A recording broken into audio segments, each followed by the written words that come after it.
வாங்க ஒரு சூப்பரான இட்லி பொடி எப்படி செய்கிறதுன்னு பார்ப்போம். கருப்பு உளுந்தில் இந்த இட்லி பொடி செய்ய போகிறோங்க. ரொம்ப உடம்புக்கு நல்லது. வாங்க இப்போ எப்படி செய்கிறதுன்னு பார்ப்போம். அடுப்பு ஆன் பண்ணிவிட்டு அடுப்பில் ஒரு வானல் வச்சுக்கிங்க. வானல் நல்லா சூடாகணும். சூடான பிறகு 1 கப் அளவுக்கு உடைச்ச உளுந்து ஆட் பண்ணிக்கிங்க.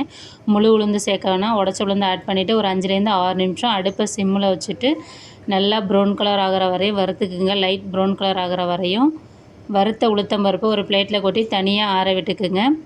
திரும்பவும் அதே வானலை அடுப்பில் வச்சுக்கிட்டு அடுப்பை சிம்மில் வச்சுக்கிங்க. நல்லா சூடான பிறகு 1/2 கப் அளவுக்கு கடலைப்பருப்பு ஆட் பண்ணிக்கிங்க. மிதமான தீயில் 4லேருந்து 5 நிமிஷம் நல்லா ப்ரௌன் கலர் ஆகிற வரையும் வறுத்துக்குங்க. இப்போ வறுத்த கடலைப்பருப்பை ஒரு பிளேட்டுக்கு ட்ரான்ஸ்ஃபர் பண்ணிக்கலாங்க. திரும்ப அதே வானலில் 1/2 கப் அளவுக்கு பொட்டுக்கடலை, உடச்ச கடலைன்னு சொல்லுவாங்க, அதையும் அடுப்பை சிம்மில் வச்சுட்டு ஒரு 4லேருந்து 5 நிமிஷம் நல்லா ப்ரௌன் கலர் ஆகிற வரையும் வறுத்துக்கலாங்க. இப்போ பொட்டுக்கடலையும் நல்லா வறுபட்டுருச்சு. இதையும் நம்ம அந்த கடலைப்பருப்பு வறுத்த பிளேட்டில் ஆட் பண்ணிக்கலாம். திரும்ப அடுப்பை ஆன் பண்ணிவிட்டு வானல் வச்சுக்கிங்க. வானலில் 1 டேபிள் ஸ்பூன் அளவுக்கு மிளகு, 1 டேபிள் ஸ்பூன் அளவுக்கு சின்ன ஜீரகம் ஆட் பண்ணிவிட்டு நல்லா வறுபடுங்க. வறுபட்ட பிறகு 10லேருந்து 12 காஞ்ச மிளகாய் ஆட் பண்ணிக்கிங்க. நான் பெரிய மிளகாய் இருக்கும் 7-8 மிளகாய் ஆட் பண்ணியிருக்கிறேன். நீங்கள் சின்னதாக இருந்தால் 20 மிளகாய் வரையும் ஆட் பண்ணாங்க. இந்த அளவுக்கு ஒரு கைப்பிடி அளவுக்கு கருவேப்பிலை இலைகள் ஆட் பண்ணி நல்லா பொரிய விடுங்க. அடுப்பை சிம்மில் வச்சு தான் வறுக்கணும். இப்போ வறுத்த பொருட்களை ஒரு பிளேட்டுக்கு ஆட் பண்ணிக்கலாங்க.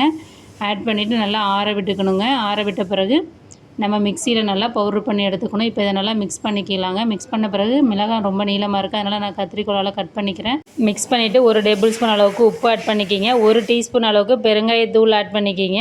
நீங்கள் கட்டியாக ஆட் பண்ணிங்களா எண்ணெயில் பொரிச்சிட்டு ஆட் பண்ணிக்கிங்க. இதை நல்லா இப்போ நம்ம மிக்சியில் சேர்த்து நைஸாக அரைச்சி எடுத்துக்கலாங்க.